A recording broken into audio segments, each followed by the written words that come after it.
Okay. Now, if you actually take a look at the job prospects in the industry today, you will see that there is a word which is buzzing around. It's called as full stack, right?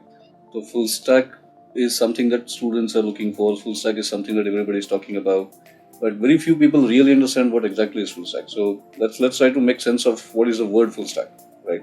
Now, when you say stack, so immediately the image that comes to my mind is something which is going to be put on one on top of other. So in case of technology as well, we are talking about technology stack. Okay. So when you talk of technology stack, it's kind of different functionalities, different features that you have in an application. Any kind of application that you build, whether it is a web-based application, whether it's a standalone application, or whether it's an enterprise application, doesn't matter. Regardless of what kind of application you have, an application will always have some kind of a different functionalities associated with that.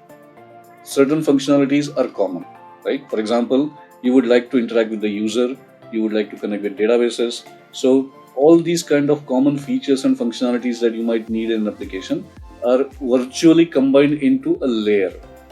Okay.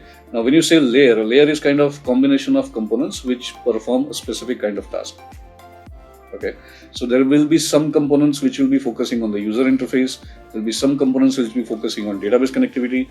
So when you break up the application into smaller pieces, when you break up the application into different layers, you get a full stack. Why stack? Is because the flow of execution is going to be from top to bottom and the output is going to be from bottom to top. Fine. So the stack works like that, first in, last out. So similarly, the request is going to be coming from the client. It will be handled by the presentation layer, which will be handed over to the service layer, which will be handed over to the business logic layer.